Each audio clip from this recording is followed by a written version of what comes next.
Bismillahirrahmanirrahim. Assalamualaikum warahmatullahi wabarakatuh. Apa kabarnya kalian kelas 11 farmasi? Mudah-mudahan selalu dalam lindungan Allah Subhanahu wa taala. Ya, hari ini karena kita belajar di rumah sesuai dengan anjuran pemerintah, kita belajar daring menggunakan Smart School SMK Al-Wafa. Nah, untuk kesempatan kali ini kita akan belajar tentang bab tinctur. Oke. Sebelum ke penjelasan berikutnya, kita belajar dulu tentang peta konsepnya.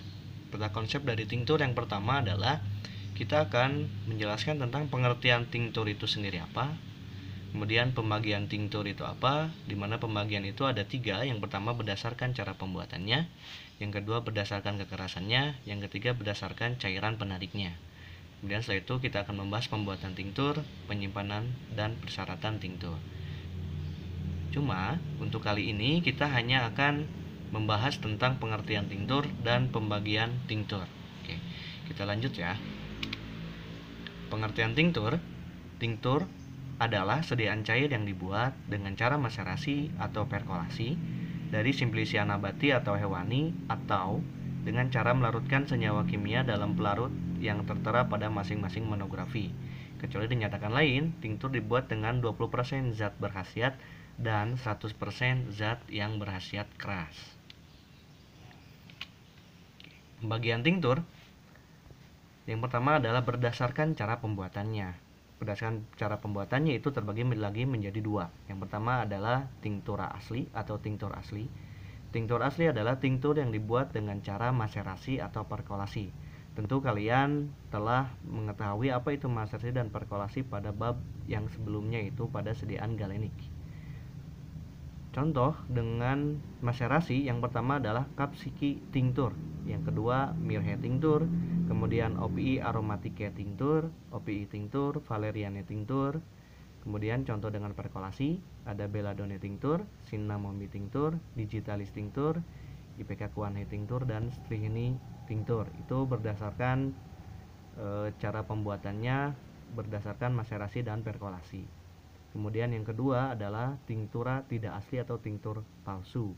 Tinctur palsu adalah tinctur yang dibuat dengan melarutkan bahan dasarnya atau zat berkhasiatnya atau bahan kimia dalam cairan pelarut tertentu yang sesuai yang diinginkan. Contohnya yang pertama adalah iodii tinctur, yang kedua adalah sekale atau sekali cornuti tinctur. Nah, itu pembagian tinctur berdasarkan cara pembuatannya. Kita next. Kemudian pembagian tinctur berdasarkan kekerasannya. Maksud kekerasan di sini adalah zat berkhasiatnya. Adalah perbandingan antara bahan dasar dengan cairan penyarinya atau cairan pelarutnya. Nah, pembagian tinctur ini terbagi menjadi 2 lagi. Yang pertama ada tinctura keras. Maksudnya keras adalah zat berkhasiatnya yang keras. Ialah dibuat dengan menggunakan 10% simplisia yang berkhasiat keras. Contohnya ada belladonna tinctur, digitalis tinctur, opii tinctur, strychnia tinctur, IPK kuanhe tinctur. Yang kedua adalah tinctur lemah, tinctur yang dibuat dengan menggunakan 20% simplisia yang tidak berkhasiat keras. Itu bedanya ya.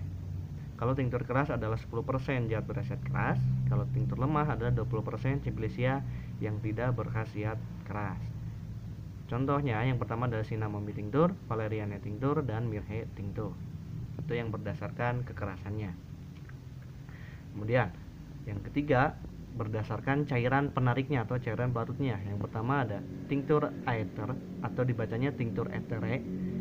Kemudian jika cairan penariknya adalah ether atau campuran ether dengan etanol, contohnya adalah tinctura valeriane ether. Yang kedua adalah tinctura vinosa. Jika cairan penariknya adalah campuran anggur dan etanol, contohnya adalah tinctura rei vinosa atau vinum rei. Yang ketiga adalah tinctura asida. Jika ke dalam etanol yang digunakan sebagai pelarut ditambahkan larutan asam sulfat, contohnya adalah tinctura asida aromatike atau tinctur asid aromatik. Yang keempat ada tinctura aquosa. Jika cairan penariknya menggunakan air, jadi tidak menggunakan etanol, contohnya adalah tinctura rei aquosa. Kemudian yang terakhir ada tinctura komposita atau komposit, adalah tinctura yang menggunakan cairan penariknya selain etanol.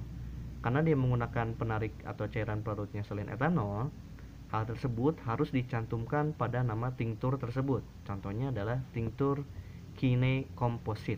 Oke. Untuk kali ini kita akan hanya belajar dari pengertian tinktur dan pembagian tinktur itu sendiri. Jazakumullah khair. Semoga kalian tetap semangat belajarnya ya.